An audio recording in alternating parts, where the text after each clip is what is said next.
Muy buenos días, Dios te bendiga. Bienvenidos a tu casa de restauración familiar, tu casa en Carolina, la iglesia más bella, porque tú estás aquí. ¿Alguien lo creyó? ¿Alguien lo creyó? Gloria a Dios. Estaba diciendo que hay una iglesia de niños desde cuna, desde 0 años hasta que cumplen 13.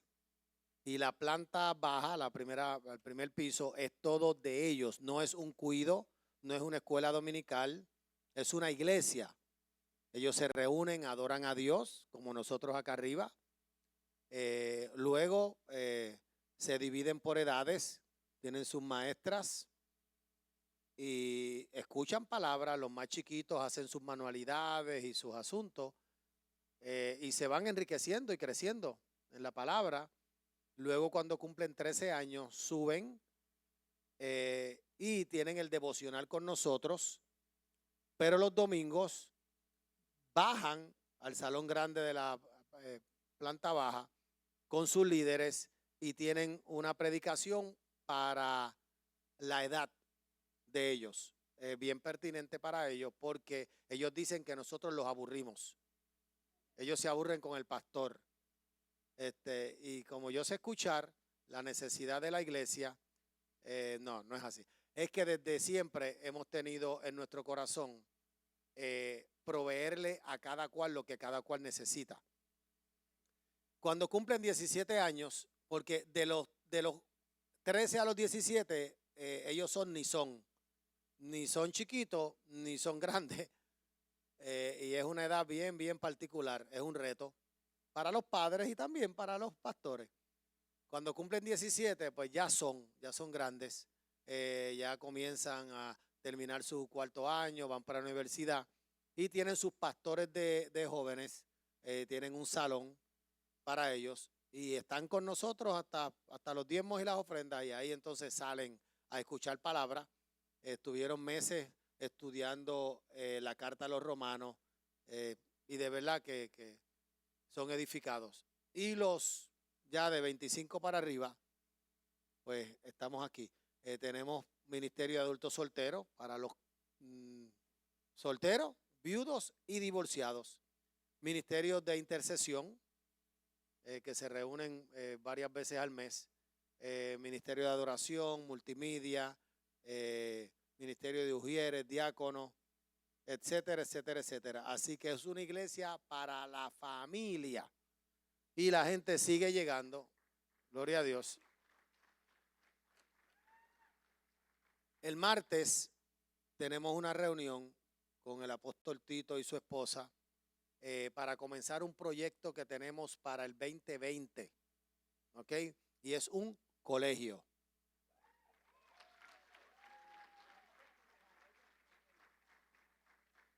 Se llama Iglesia Escuela. Y estamos todavía comenzando. Tenemos la primera reunión para empaparnos de lo que necesitamos y en enero la pastora comienza a hacer otra maestría, pero esta vez en administración, porque ella va a ser la directora del colegio. Ya fue al departamento de educación, ya la certificaron y tiene que coger 6 clases. Bueno, tiene que coger 5 clases y una práctica o 6 clases. Ella decidió coger las 6 clases porque ella no va por una escuela un año. Así que va a coger las 6 clases. Oren por este proyecto porque nosotros creemos que Puerto Rico tiene una crisis social. Y la crisis social comienza en el hogar. Y nosotros no podemos criar los muchachos, pero sí podemos educar a los muchachos y contribuir, porque mucha falta hace. Y desde que comenzamos, hace 10 años, este ministerio, siempre hemos tenido en el corazón algunos proyectos como ese. Y el proyecto del colegio ya le comenzamos a dar forma. Así que cuento con sus oraciones. Y hablando de crisis, el tema que nos compete hoy tiene que ver con crisis. Y lo he titulado La crisis y la gracia. ¿Cómo vamos a unir una cosa con la otra? Que nos ayude Dios. Y hay tantas crisis. Hay crisis política. Si hablamos de un país como ¿cuál? Cerca de nosotros. Venezuela. Hay una crisis política en Venezuela. Si hablamos de una crisis económica, ¿qué país está en una crisis económica hace 60 años? Cuba. Y si hablamos de crisis matrimonial, no mires para el lado, porque posiblemente al lado tuyo hay un matrimonio en crisis. Crisis de salud. Y tantas crisis. Ahora, yo quiero compartir contigo el Salmo 3, los primeros, bueno, tiene 8 versos, y vamos a leerlo completo en la Reina Valera. Y dice así: oh Jehová, cuánto se han multiplicado mis adversarios, muchos son los que se levantan contra mí. Muchos son los que dicen de mí, no hay para él salvación en Dios. Mas tú, Jehová, eres escudo alrededor de mí, mi gloria y el que levanta mi cabeza. Con mi voz clamé a Jehová y él me respondió desde su monte santo. Yo me acosté y dormí sin Sanax. Y desperté, porque Jehová me sustentaba. No temeré a 10 millares de gente que pusieren sitio contra mí. Levántate, Jehová, sálvame, Dios mío, porque tú heriste a todos mis enemigos en la mejilla, los dientes de los perversos quebrantaste. Y el verso 8, la salvación es de Jehová, sobre tu pueblo sea tu bendición. Y David escribió este salmo en un momento de mucho estrés. Y ahorita vamos a hablar un poquito sobre qué le estaba pasando al salmista David. Pero antes quisiera que definamos qué es crisis. ¿Qué es crisis? Crisis con los hijos, crisis con el marido, crisis con el perro.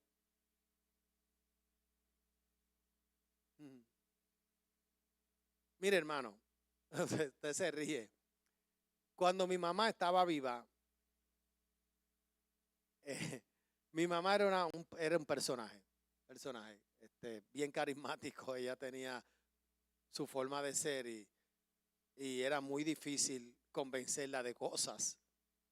Bienvenido, Tuto. Y a mi mamá le dio con comprar lovebirds. Y compró una parejita de pajaritos, bellos, hermosos. Ahora, los lovebirds, la palabra lo dice, son pajaritos de amor. ¿Y qué pasa cuando alguien se ama mucho? Se reproduce. Y ella le fascinaba cuando los pajaritos se enamoraban y se sentaba a verlos. Y me explicaba, mira cómo lo hacen, porque hacían un ritual. Y ella se aprendió el ritual que hacían. La hembra hacía una cosa, ese tipo de cosas, ¿cierto? Y ella se lo gozaba. Pero, el amor tiene consecuencias. Y la consecuencia del amor de los pajaritos es que vas a tener más pajaritos. Y se empezaron a reproducir como los guimos, una cosa bien rápida, como los conejitos. Mami, ¿qué vamos a hacer con estos pajaritos? Porque son muchos. Pues regálalos, quédate con una pareja, pero ellas eran tan lindos que no los quería regalar. ¿Ok? Y detrás de la casa de mi mamá, ella tenía una casita, le llamábamos la casita. Era una casita de madera y zinc para guardar cosas. Y ella sacó todas las cosas de la casita y metió las jaulas en la casita. Ok. ¿Qué pasa cuando uno le da comida a los pajaritos. Que las semillitas caen al suelo y las ratas vienen de donde sea. Mi esposa, muy sabia, le dijo: Petrín, suegrita amada, vamos a tener un problema, ¿ok? Vamos a tener una crisis de pájaro. ¿Por qué? Porque van a venir las ratas. Dicho y hecho. Las ratas se apoderaron de la casita y se metieron en la casa. Ok. Y no sé por qué te estoy diciendo esta historia que no está en el bosquejo precisamente. Ok. Porque te voy a llevar a una cadena de eventos que te va a dejar en shock.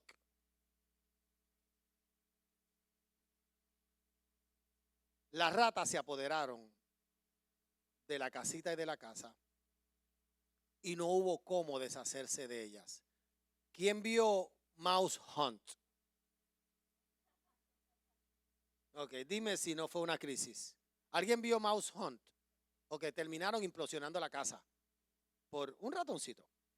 Pues mi mamá hizo de todo lo humanamente posible, pero no pudo bregar con las ratas y le dio tremendo estrés. Y ese estrés la enfermó. Terminamos vendiendo la casa, comprando otra casa, después de que ella llevaba ahí muchos años, que los vecinos la conocían, que si le pasaba algo nosotros estamos tranquilos porque nos llamaban. Y compramos, vendimos la casa y se fue para casa de mi hermano. Tuvo 3 meses en casa de mi hermano y le hizo la vida de cuadritos a mi hermano. Y tuvimos que comprar la casa que no queríamos, que era una casa gigantesca, grande, de estas como antiguas, que le dio mucho problema. ¿Ok? Y ella estuvo en esa casa 5 años y su salud desmejoró rápidamente. Y cada año estaba más enferma. Al final, vendimos esa casa y le pudimos comprar otra cerca de la familia en Caguas, pero ya era tarde. En lo que la remodelamos, ella se fue a vivir con mi tío y su salud fue en picada. Cuando la mudamos a su casa, no duró allí ni 3 meses y la tuvimos que ingresar en un hogar de ancianos. Ok. Todo comenzó con una pareja de lovebirds que se convirtió en una crisis que la llevó progresivamente a la muerte. En el hogar no manejaron bien su aseo personal y cogió una bacteria por la boca y se le fue a los pulmones.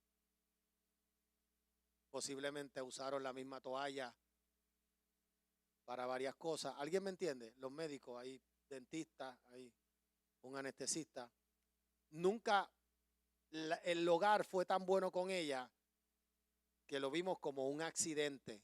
No tomamos ninguna represalia para nada. Son gente buena, gente cristiana. Pero lo que te quiero decir es que las crisis grandes comienzan pequeñas. La crisis en Cuba, que tú acabas de llegar de Cuba, tú viste cómo es Cuba, comenzó pequeña y llevan 60 años en crisis. Las guerras grandes comienzan con conflictos pequeños. Los divorcios comienzan con mala convivencia. Un errorcito puede terminar en una catástrofe familiar. Una discusión pequeña puede llevarte a la muerte violenta. ¿Ok? Por eso yo no le toco bocina a nadie en la calle. Si me dan un corte de pastelillo, Dios te bendiga, mi amor, que Dios te cuide por ahí, oro por esa persona.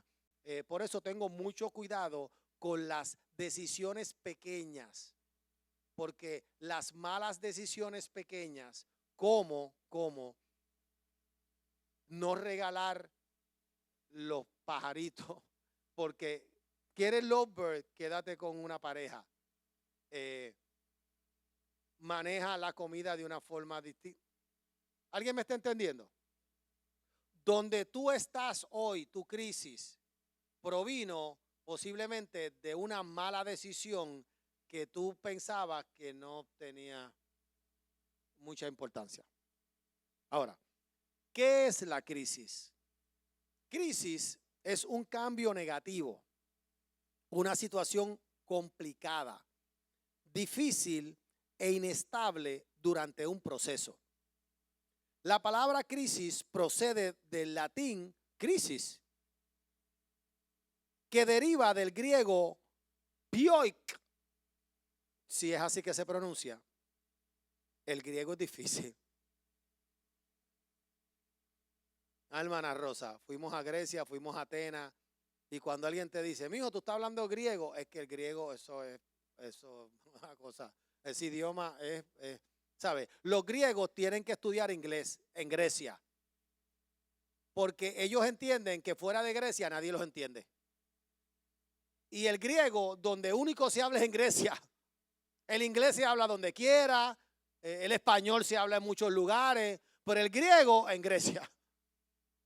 Nadie lo entiende. La forma en plural de esta palabra no varía. ¿Sabe? Es lo mismo tener una crisis que tener crisis.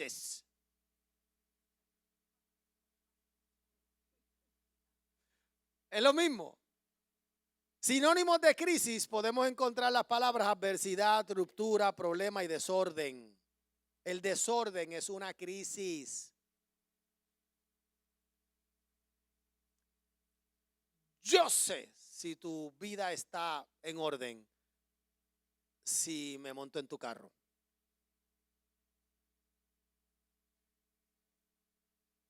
Si yo me monto en tu carro y tengo que hacer así, esto. Si yo abro tu baúl y hay hasta popcorn.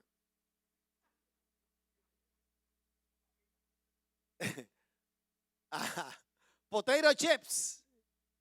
Si yo me monto en tu carro, veo una cucarachita. Hay crisis. Si yo entro a tu cuarto, mira hermano, hay jóvenes que se acuestan en el matre pelado, sin feeder. Créeme que estoy diciendo la verdad. Habrá alguno por ahí. Bueno, aquí somos todos adultos, los juveniles y los jóvenes se fueron, pero habría que preguntarle a ellos, mire hermano, hay jóvenes que cuando usted entra, usted no sabe si toda la ropa que está en la cama es limpia o sucia, porque ya se confundió. Sí. Hay habitaciones de algunos de los que están aquí que hay que ponerle una cinta, clausurado.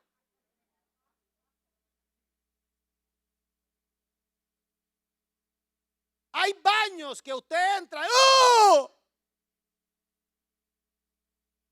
No se alarme. Crisis, el desorden es una crisis de algo. ¿Es verdad?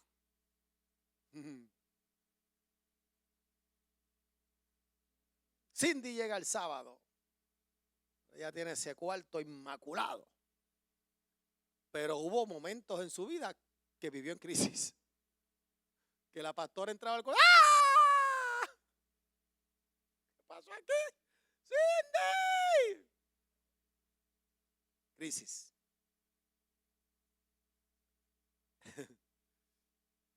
Una situación de crisis puede referirse a todos los ámbitos, como por ejemplo crisis económica, política, crisis existencial del ser humano, crisis energética. Usted sabe que nosotros pagamos en Puerto Rico la luz del que se la roba. En su factura a usted le llega una partida que no dicen de qué es y es de la gente que se roba la luz. La gente que se roba la luz, todo ese dinero ellos lo dividen y usted paga una parte y yo otra. Porque en Puerto Rico hay una crisis energética, uno de los países donde más costoso es el kilovatio. Uno de los del mundo es en Puerto Rico. Una crisis energética, crisis de medio ambiente, crisis sociales. En psicología se distinguen dos tipos de crisis. Las crisis circunstanciales y las evolutivas. Las crisis circunstanciales son aquellas que el individuo se confronta por situaciones imprevisibles que suelen ser más fáciles de superar. Las existenciales, en cambio, son situaciones que espera que cada persona pase formando parte de su crecimiento personal. Una crisis es un cambio brusco o una modificación importante en el desarrollo de algún suceso. Esta puede ser tanto física como simbólica. Mire, hermano, yo fui en una ocasión con una persona que estaba en crisis, donde un psicólogo, fui como consejero espiritual, y la persona quiso que yo entrara a la sesión, y el psicólogo le dio un formulario, como un pequeño examen, porque quería saber si la persona estaba deprimida. Y yo participé de la dinámica y yo me di cuenta de las preguntas. Y la mayoría de las preguntas tenía que ver con cambios. Por ejemplo, en los últimos periodos de tiempo, ¿ha habido un divorcio de usted o de alguien cercano? ¿Cuándo fue la última vez que se mudó de residencia? ¿Cuánto tiempo lleva en el trabajo, en el mismo empleo? Ese tipo de preguntas. Y yo me di cuenta que todas las preguntas están enfocadas a cambios. ¿Se ha muerto algún pariente cercano en el último año? Preguntas de ese tipo. Porque mientras más cambios hay en la persona, más propensa la persona está en caer en una crisis emocional. Por eso, cuando las personas son muy inestables, son propensas a entrar en crisis.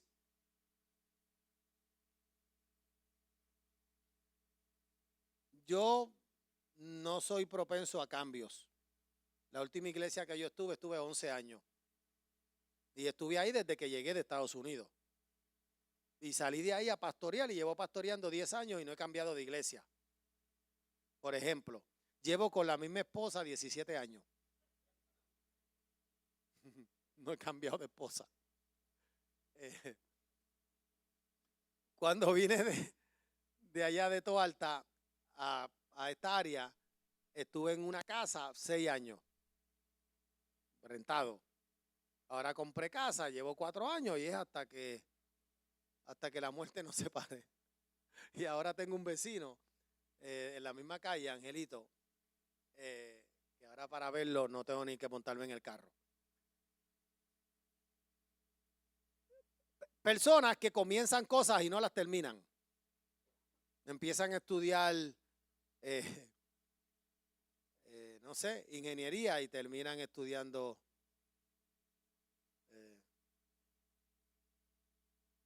qué sé yo, para astronauta. Y los cambios pueden producir crisis. Crisis puede ser también una situación complicada o de escasez. Una persona puede enfrentarse a diversas clases de crisis. Una de las más comunes es la de la salud. que tiene lugar cuando se experimenta un cambio importante en el curso de una enfermedad. Por ejemplo, el paciente falleció tras sufrir una crisis cardíaca. Se habla de crisis de nervios. Por otro lado, cuando un sujeto pierde el control de sus emociones, esto ocurre por lo general ante una situación de estrés. La madre de la víctima sufrió una crisis de nervios al enterarse de la trágica noticia. Usted se entera de algo bien difícil y tiene una crisis nerviosa o un nervous breakdown. En este caso, un sinónimo traído de la lengua inglesa en la palabra es la palabra shock. Esta persona tuvo un shock. Mi mamá, por ejemplo, cuando trabajaba, ella era costurera en la industria de los sostenes, de los brasieres. Trabajaba en Bayamón. Y ella era la empleada 115.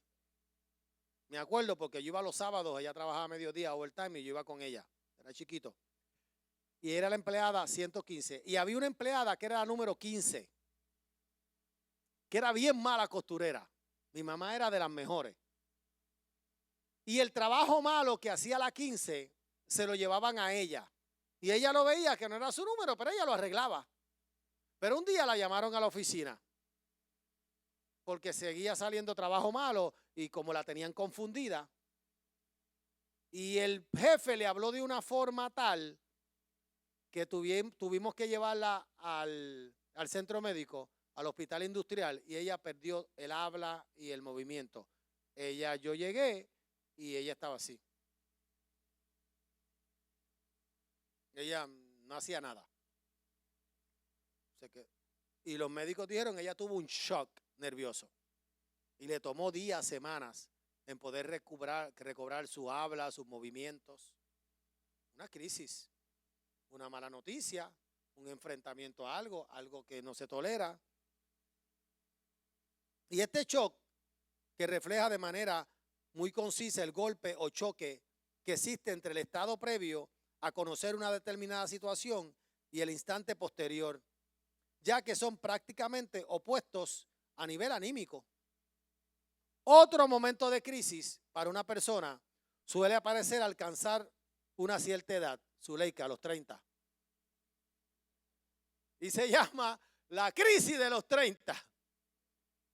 Y hay otros que la crisis es a los 40 y otros a los 50. Y al hombre le da una crisis, creo que es a los 50, que se crea un chamaquito.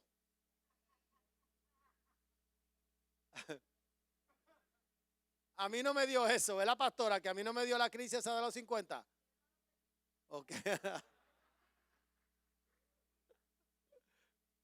Que empiezan a mirar las mujeres más jóvenes, empiezan a perfumarse, empiezan a sentirse unos dandies. ¿Ah? Y estoy bien bueno. Mira, hermano, yo fui al gimnasio por salud. Que quede claro. ¿Ok? Yo no fui al gimnasio por crisis. Yo tenía 58 años y medio. Acabo de cumplir 60. Llevo año y medio dándole a las pesas y haciendo cardio. Pero yo no tengo ninguna crisis, que quede claro. Yo siempre he estado bueno, ¿verdad?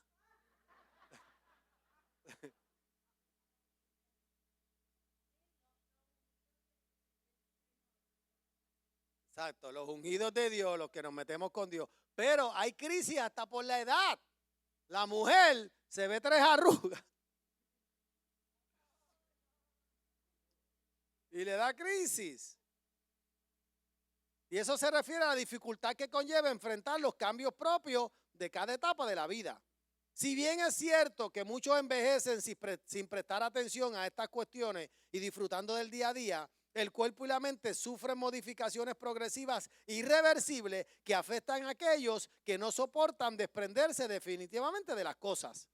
Desde un punto de vista meramente fisiológico, por ejemplo, se dice que entre los 27 y los 30 años la piel deja de producir colágeno, lo que explica que sea esta la franja etaria en la que comienzan a aparecer arrugas Y eso puede ser ¿qué?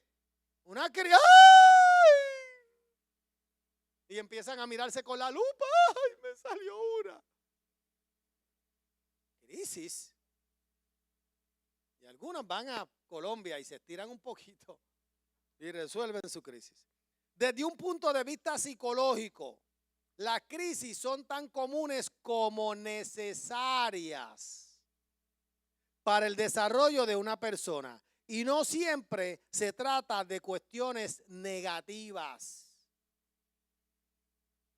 Cualquier obstáculo que se nos presente en la vida, por pequeño e insignificante que parezca a simple vista, representa un desafío que, de ser resuelto y superado, nos lleva a una nueva etapa en el espiral de nuestro crecimiento. A mí me fascina Chino porque tú le dices a Chino, la palabra problema, y él dice no.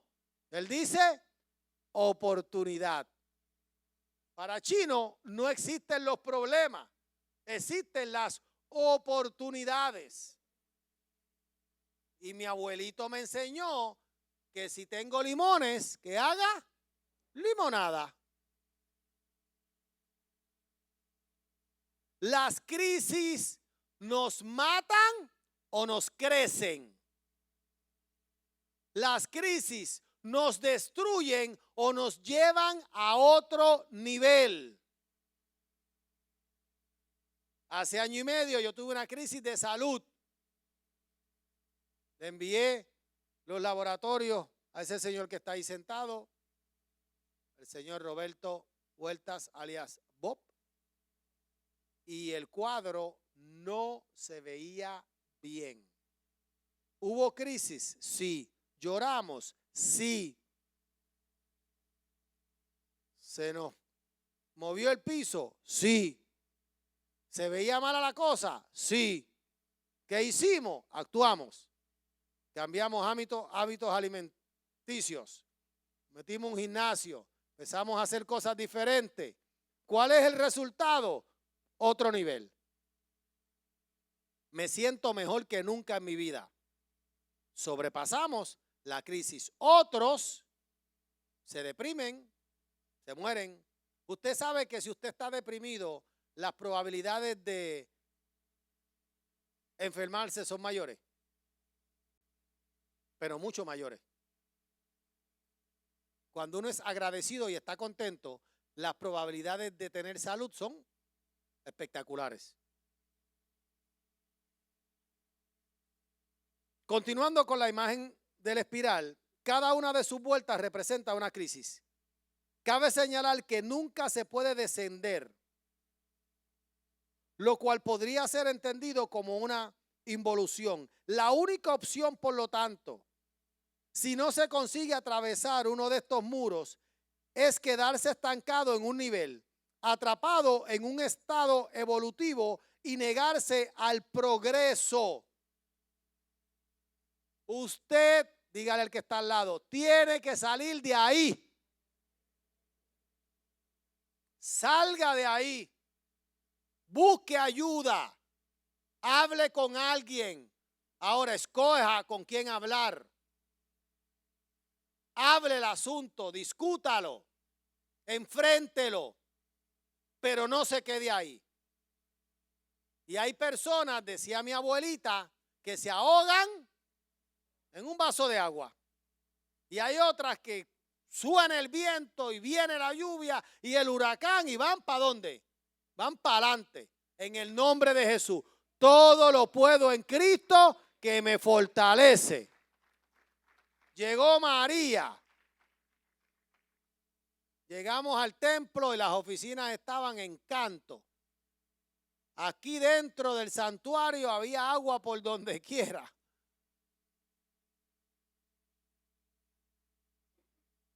Los extractores gigantescos que había en el techo volaron y eran gigantescos. Y cuando llegamos aquí, los rotos se veía el cielo. Los extractores literalmente María se los llevó volando. Crisis. ¿Qué hacemos? 2/3 partes de la iglesia se fueron para Estados Unidos o para otros lugares. Bueno, una parte se quedó estancado y otros, muchos se fueron. De 300 que éramos, llegamos a 100. Crisis. ¿Qué hacemos? O nos sentamos y lloramos nuestras penas y nos cogemos pena, valga la redundancia, sentamos ahí a llorar y a morirnos. ¡Ay, qué será de mí! ¿O qué hacemos? Un plan de contingencia. Vamos a arreglar el templo, vamos a arreglar las oficinas, vamos a reunirnos en el pasillo. ¿Ustedes se acuerdan? Los primeros cultos era recogiendo afuera. Vamos a orar, vamos a clamar y vamos a trabajar. Y el otro domingo vinimos y no hay templo, hay pasillo, nos reunimos en el pasillo, éramos como 40. Y poco a poco nos fuimos levantando y vamos para adelante. Y el 2020 ya Dios habló. Vamos para encima. En el nombre de Jesús. Todo lo puedo en Cristo que me fortalece. Crisis matrimonial, vamos a buscar un buen psicólogo. Vamos a hablar con los pastores. Vamos a sentarnos. Vamos a poner las cosas en orden. Vamos a perdonarnos. Vamos a mirar al futuro. Ahora, te quiero hablar del Dios de gracia en medio de la crisis. Cuando nada en la vida parece estar funcionando, es tiempo de hacer un alto y correr a refugiarnos por la gracia de Dios, por la gracia en el Dios de los cielos. Eso fue lo que exactamente hizo el rey David en el Salmo 3. Cuando su situación se tornaba en una crisis verdadera. Para entender lo que le sucedía, es importante saber que en el momento que escribió el Salmo se encontraba huyendo a causa de que uno de sus hijos quería quitarle la vida. Era una situación de mucha tristeza para David, tal como lo refleja el siguiente pasaje, segundo libro de Samuel, capítulo 15, verso 30, que dice: y David subió la cuesta de los olivos y la subió llorando, llevando la cabeza cubierta y los pies descalzos. También todo el pueblo que tenía consigo cubrió cada uno su cabeza e iban llorando mientras subían. No solamente él, el pueblo que estaba con él. Su hijo se rebeló. Usurpó el trono. Se paró en la puerta de la ciudad a hacer contrataciones. Hubo una rebelión. Imagínese cómo ese papá se sentía. Crisis. En medio del dolor y la oposición, David sabía que su única solución se encontraba en su Dios. En el Salmo 3 nos dice que sus enemigos han aumentado y todos comentaban que no había para él salvación en Dios. En otras palabras, sus enemigos le buscaban y sus problemas eran la noticia del día. Pero más interesante aún, lo que David estaba atravesando había sido permitido por su Dios. Y más que eso, Dios se lo había anunciado por medio del profeta Natán. Segundo libro de Samuel, capítulo 12, verso 11. Así ha dicho Jehová: he aquí, yo haré levantar el mal sobre ti de tu misma casa y tomaré tus mujeres delante de tus ojos y las daré a tu prójimo, el cual yacerá con tus mujeres a la vista del sol. David estaba enfrentando las consecuencias de su pecado. Sus recursos personales se habían agotado y ahora solo podía refugiarse en la misericordia de Dios. Y así lo expresa en el Salmo 3, verso 3. Mas tú, Jehová, eres escudo alrededor de mí. mi gloria y el que levanta mi cabeza. Mire, hermano, un día, cuando los reyes salían a la guerra, David se quedó en su terraza, en su palacio, miró y vio a esta mujer haciendo un rito de purificación para sus dioses. Su nombre, Betsabé. La codició, la deseó y la mandó a buscar. Tuvo relaciones con ella porque ninguna mujer se podía negar al rey. La embarazó. Cuando se enteró, porque Betsabé le mandó aviso de que estaba embarazada de él, mandó a buscar a uno de sus capitanes, Urías, el marido de Betsabé. Se sentó con él y trató de convencerlo de que el marido bajara a acostarse con su mujer antes de regresar a la guerra. ¿Para qué? Para achacarle al muchachito, a él. ¿No? ¿Quién se acuerda de Capullo? Capullo, es que ese es el único tuyo. ¿Ah? Pero Urías, mire hermano, vamos a gozarnos de verdad, porque yo no sé cómo la gente es tan religiosa. La gente se va de las iglesias hasta por los chistes. Mire, yo tengo que decirle, quiero hacer un paréntesis, ¿ok? No juzgue tanto. Deje la religión. Yo estuve 31 años en el mundo y sufrí los embates del diablo y del pecado en mi vida. Sufrí. Yo me convertí en el 1991. Y yo estuve hasta el otro día en la iglesia sin disfrutar la iglesia. Todo es malo. Todo es un estrés para agradarle a Dios. Perseverar en algunos lugares es estrésico. No se puede hacer nada. Mire, hermano, lo único que usted no puede hacer es pecar. Entonces, crean el concepto esto en las iglesias de que todo es malo, de que no se puede hacer nada, de que si usted se ríe está pecando, que si usted se disfruta el evangelio usted está mal.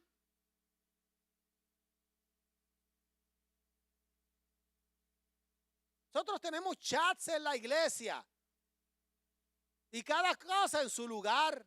Y tenemos un chat de matrimonio y los matrimonios hacen su chiste. Nada fuera de orden, nada pecaminoso. Yo di una charla a los matrimonios y hablé de una bombillita verde.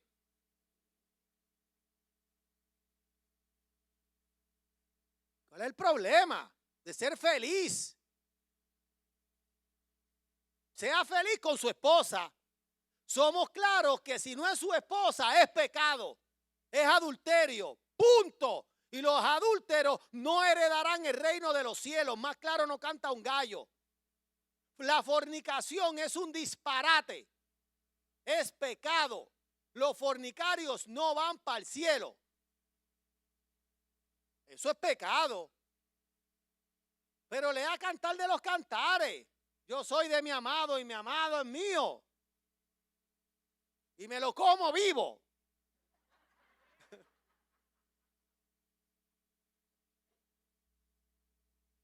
Es la bobería, es su esposo. Entonces, esos religiosos son los más maltratantes en sus hogares. Y esas religiosas son las más diablos.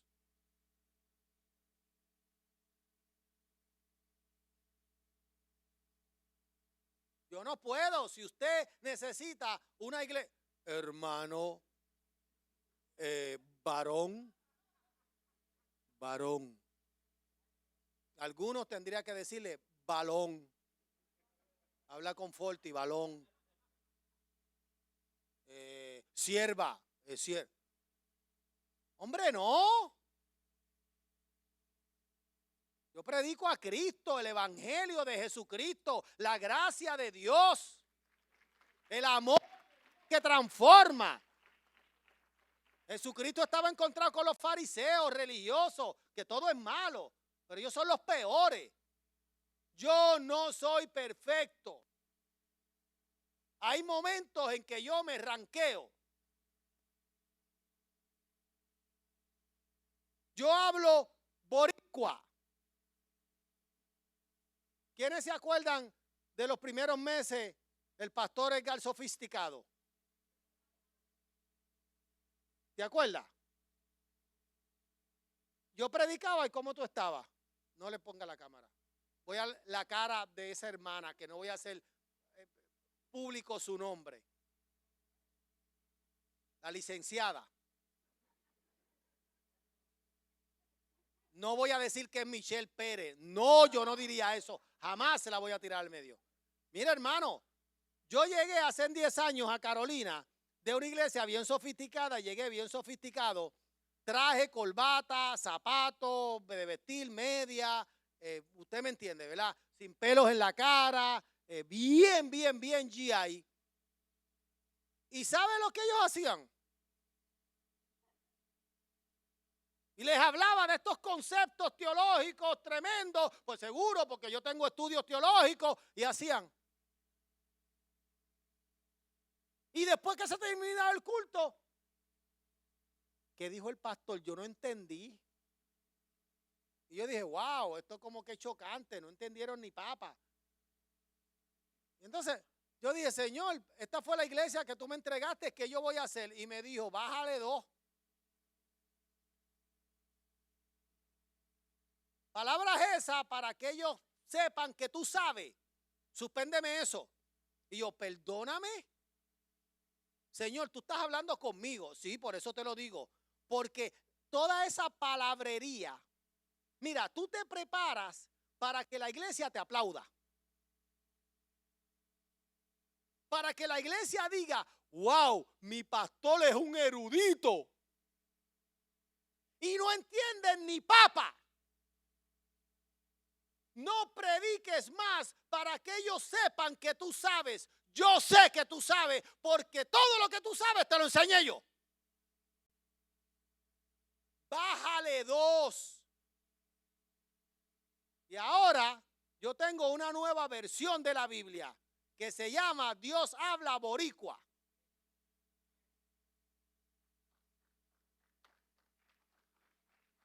Y hago chistes sanos. Y cuando los matrimonios están encendidos en el chat, yo me pongo contento. Y tú los criticas, pero tú te estás matando con la tuya. Y eres un egoísta. Pues yo no. Yo hago mi chiste, pero soy un buen esposo. Que lo diga ella. ¿Ah? Hoy, mi amor, discúlpame, que el agua estaba bien caliente y cuando eché uno de los huevitos, lo solté y se me craqueó.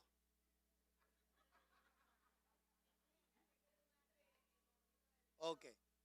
Yo le hago desayuno a mi esposa. Le hago avena, hago huevito, hago su revoltillo. Hoy, como ella no me dijo ayer cómo los quería, llegamos que cuando ella no me diga, son hervidos. Y cuando tú, porque mira, esto es por tiempo. Ok. 6 minutos, aguadito. 8 minutos, a mí me gustan con 8 minutos. Que es tan duritos por fuera, pero lo amarillo está blandito, pero no agua. Consistencia, pero blandito. Me fascina. Pero a ella le gusta duro. Pues son 10 minutos. Pero es desde que el agua está hirviendo. Yo pongo el agua primero hirviendo y regularmente los echo con una cuchara, pero hoy no sé por qué los eché con la mano, eché el primero y estaba caliente y cuando fui a echar, se lo solté. Cuando cae en la olla, ¿qué pasa? Se craquea. Y entonces me volví loco sacando lo blanco.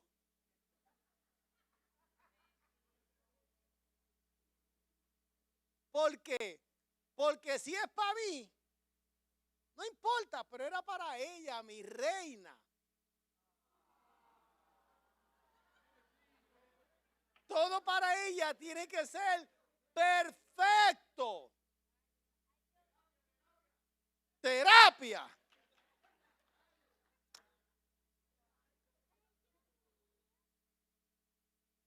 Entonces, no somos una pantalla, mi amor. El negro hizo un chiste en el chat. Preguntó, ¿dónde compro la bombillita verde?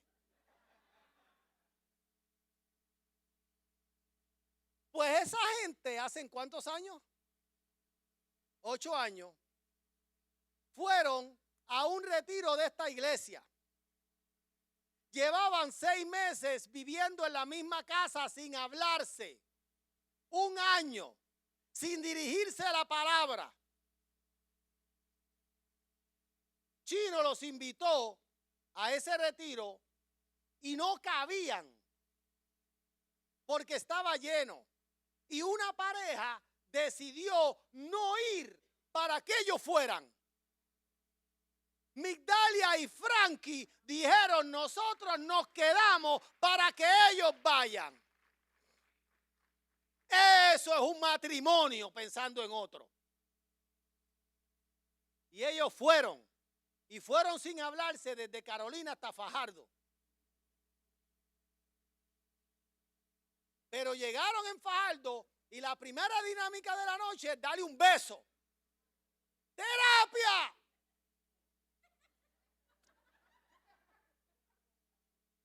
Y cuando dijeron terapia, ella miró al negro, un pescozón es lo que yo te voy a dar sin vergüenza.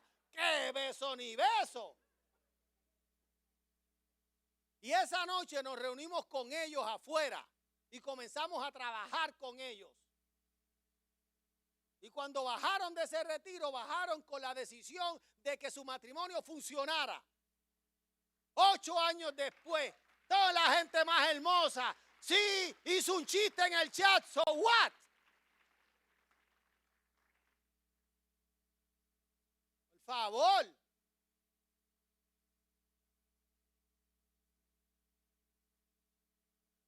Aquella llegó con el divorcio. Pago.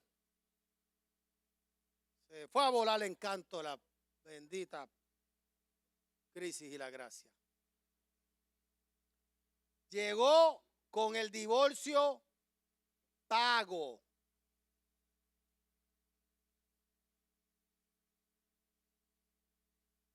Nos reunimos con ellos.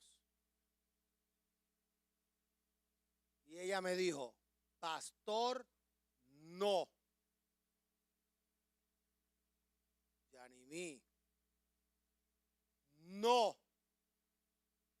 Mi amor, no. No. ¿Hace cuántos años fue de eso? 7 años atrás. Me dijo, no. No más oportunidades, no más break, se acabó. No. Yo no sé qué yo le dije a esa mujer ese día. Ni me acuerdo, pero fue Dios. Ajá, ok. Como yo vi que no se podía hacer nada, yo le dije, vamos a hacer una cosa. Yo no te voy a decir que no te divorcies, pero yo te voy a pedir que lo pongas en pausa. Crisis. Hold, ponlo en hold. Como tú estás en una crisis tan brutal, tú no puedes tomar una decisión hoy, porque no importa si la decisión que tú tomes en el futuro sea la misma que tomes hoy, nunca vas a estar en paz contigo misma porque la tomaste en un momento que no se toman decisiones. Ponlo en hold. Dame una oportunidad. Ok, tú le quieres caer encima a este tipo, ¿verdad? Tienes toda la razón. Ok, vamos a hacer algo. Déjame caerle encima, yo doy más duro. Déjamelo a mí. ¿Cierto o falso? Yo me encargo de él. Es más, te puedes ir. Yo me quedo con él a sola. ¿Te fue bien, Yamil? Le fue, ya, espectacular. Déjame trabajar con este tipo. Ahora le hace desayuno. ¡Ah! Marido, hágale el desayuno a sus esposas. Gloria a Dios. Pues entonces nos juzgan y nos critican porque nos vamos hasta abajo. Oh, esa gente son como underground. Ese pastor como habla. Bueno, si tú quieres, hermano. ¿Ah? No, yo soy un hombre estudioso y culto, pero ellos quieren que yo sea religioso. Yo no soy religioso. Yo no voy a hablar como un religioso porque los religiosos son unos hipócritas. Yo voy a hablar como Cristo hablaba.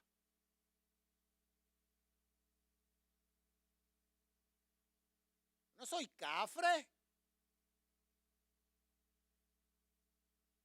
Mira, para los que no sepan, yo tengo un doctorado en teología, mi amor. Yo soy un lector. Yo me conozco la Biblia tapa a tapa hasta los mapas. Probado. Hágame una pregunta de una historia bíblica y yo la sé.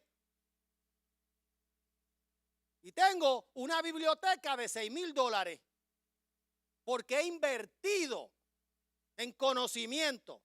Pero yo no me voy a parar aquí para que tú sepas que yo sé. Pero te estoy dando este dato como Pablo defendió su ministerio. No se equivoquen. Somos una iglesia de orden. Somos una iglesia organizada, que estamos a otro nivel, pero no estamos con esas boberías. Y los miércoles yo predico en tenis. Los domingos no. Tengo un closet lleno de ropa, pero vengo cómodo porque yo quiero sacarte de tu mente eso que es religión, que te aleja de Dios y de tus hermanos. En el 2015 casamos 17 parejas. El año que más parejas hemos casado. Aquí, si tú estás aquí en fornicación, estás frito, brother. Te tienes que casar, mi amor. Y a las mujeres le decimos, usted no es un canto de carne. Usted es una princesa de Dios. No se deje tocar por ese hombre, sino...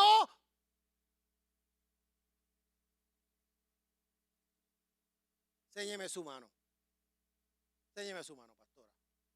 Enséñela así, enséñela así. Hasta que no le ponga esa sortija en la mano y no firme esos papeles y no se comprometa y haga un pacto hasta que la muerte nos separe, dígale, mi amor, de mi maíz ni un grano. Usted no me toca a mí ni con un palo bien largo. No. Cásese conmigo y después hablamos. Porque usted no es un trapo. Usted es una dama. Usted es una doncella. No importa los matrimonios que haya tenido, ni los hijos que haya tenido. Que se case con usted.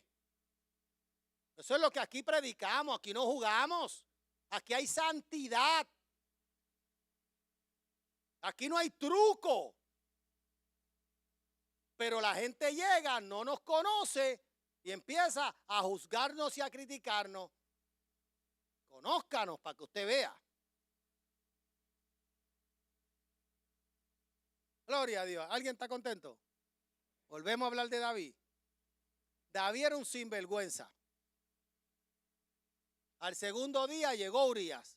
Yo no me pierdo, yo caigo donde estaba, ¿sabes? Y lo emborrachó. Pero Urías dijo, no voy a acostarme con mi mujer si mis soldados están ahí frente al palacio. Y no pudo con su truco. ¿Sabes qué hizo, verdad? Mandó una carta para que cuando estuvieran en la batalla, lo dejaran al frente, se retiraran y lo mataran. Y Urías murió. Y Natán llegó donde David, al palacio, y le dijo: rey, tengo que consultarle algo. Hubo una vez que había un hombre muy rico que tenía muchas ovejas y tenía un vecino que era bien pobre y tenía una que la cogió desde chiquita y se crió con sus hijos, se metía hasta en la cama.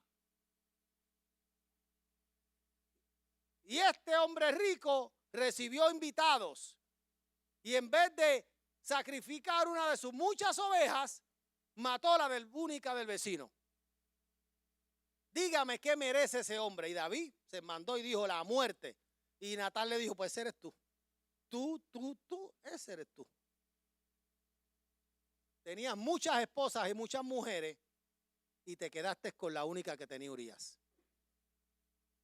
Pero David hizo algo bien importante. Pidió perdón.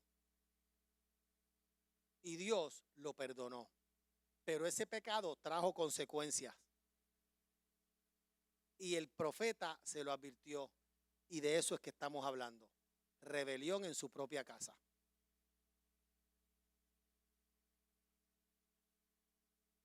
Ahora, yo quiero terminar diciéndote que Romanos 5:20 dice: pero la ley se introdujo para que el pecado abundase. Mas cuando el pecado abundó, sobreabundó la gracia. Verso 21. Para que así como el pecado reinó para muerte, así también la gracia reine para la justicia, por la justicia para la vida eterna, mediante Jesucristo, Señor nuestro. Ponte sobre tus pies. Porque puede ser que haya una crisis en tu vida, ¿ok? Producto de alguna desobediencia o de algún pecado. Producto de alguna mala decisión. Pues hoy Dios te dice: no importa. No hay ningún problema. Porque cuando abundó el pecado, sobreabundó la gracia.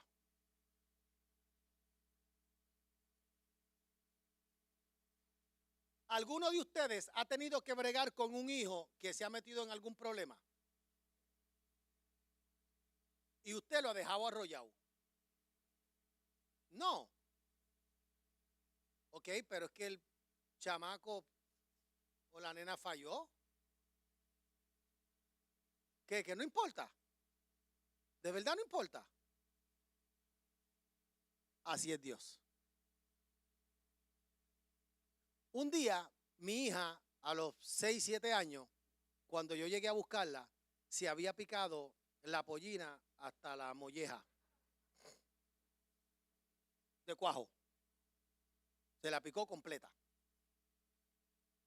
Cuando yo llego, mi mamá, abuela al fin, Edgardo, cuando veas a Cindy, ¿qué pasó? No, cógelo suave. ¡Ey! ¿Qué hizo Cindy? Tranquilízate. Mami, no me voy a tranquilizar. ¿Qué pasó? Y allá llegó Cindy.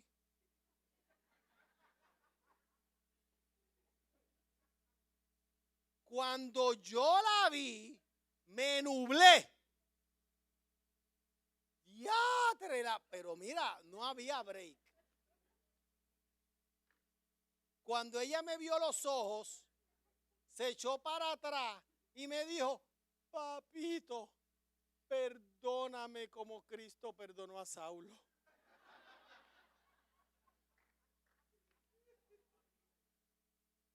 Yo me empecé a reír. Y yo la abracé y le dije: sí, mami, yo te perdono. ¿De verdad? ¿Y no me vas a pegar? No, eso crece. Y mi mamá hizo.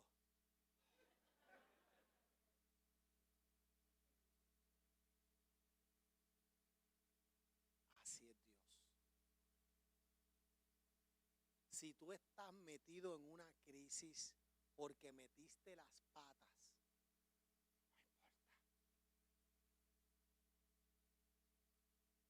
Si tú has sido el peor marido del mundo hasta hoy, no importa. Si tú has descuidado a tu esposo durante los últimos 20 años, no importa. Si tú has sido un hijo, una hija desobediente con tu padre, no importa. Si tú has sido terrible con tus pastores, no. No importa. Si eras un borrachón, un adúltero, un fornicario, un mal hablado, no importa. Si jugabas loto, no importa. Si tirabas piedra y velabas algo, no importa. Porque cuando abundó el pecado, sobreabundó la gracia. Pero hoy Dios te dice, ve y no peques más. Y un día yo te voy a predicar sobre la mujer adúltera después que se fue. Porque Jesús le dijo, ¿dónde están los que te acusan? Nadie te acusa, yo tampoco. Ve y no peques más. Y ahí se quedó. No, ahí empezó. Ahí empezó la verdadera historia de la mujer adúltera. ¿Qué significa ve y no peques más? Un día te lo predico. Abraham, lo dijo el pastor Pablo, estuvo en crisis. Y cuando levantó el cuchillo, apareció el cordero. Santi, sube. Ve al piano, por favor. En la segunda crisis de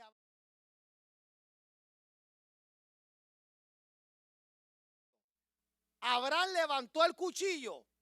El ángel habló. Abraham miró y vio el cordero amarrado en los arbustos por los cuernos. Cuando hay una crisis, hay gracia. Israel, el pueblo de Israel salió de Egipto. Se encontraron frente al Mar Rojo. Lo tengo, no lo voy a leer. Los egipcios venían detrás a matarlos. Crisis. Dios abrió el mar. Pasaron en seco. Cuando hay una crisis, hay gracia. Los egipcios se ahogaron. Caminaron 3 días. Tenían sed. Crisis. Llegaron a un lugar, Mara, las aguas amargas. Dios las endulzó. Bebieron ellos, las mujeres, los niños, los animales. Crisis, gracia. Tuvieron hambre, no había que comer. Crisis, se abrieron los cielos, descendió maná. Gracia. Se hartaron del maná, pidieron carne. Crisis, vinieron codornices. Se hartaron que se les salía por las narices. Gracia. Tenían calor. Estaban sofocados. 120 grados Fahrenheit. Crisis. Dios puso una nube sobre ellos. Y ellos se movían y la nube se movía. Y ellos se detenían y la nube se detenía. Gracia. En la noche estaba oscuro. Y estaba frío. Dios le puso una columna de fuego que los alumbraba y les daba calor. Crisis, gracia.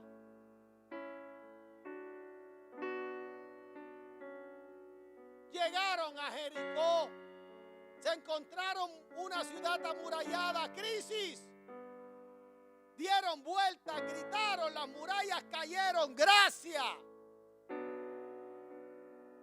Entraron a la tierra que fluye leche y miel. Allí estaban los hijos de Anac, gigantes. Crisis. Dios les dio la victoria. Gracia. No no importa en la crisis que tú te encuentres, siempre va a haber gracia suficiente para que tú salgas de la crisis. El Dios de la gracia.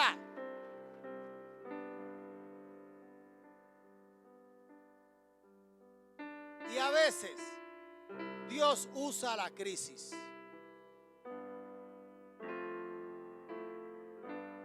A veces lo que estás haciendo no es. A veces como estás viviendo no es. Y Dios permite y a veces provoca la crisis. Porque es la única forma de cambiar. Si alguien está en crisis, yo voy a orar para que no salgas de ella hasta que Dios cumpla su propósito en ti y tú entiendas su gracia. Antes de terminar con esta transmisión, vamos a hacer una oración. Ya los que estamos aquí la hicimos, la vamos a repetir. Pero si no conoces a Jesús, si no le has entregado tu vida a Jesús, lo puedes hacer en este momento junto con nosotros. Jesús, perdona mis pecados. Lávame con tu sangre. Escribe mi nombre en el libro de la vida. Hoy yo te acepto y te confieso como mi único y exclusivo Salvador. Espíritu Santo, ven a morar en mí. En el nombre de Jesús. Si hiciste esa oración, tú eres salvo. Nos vemos el miércoles.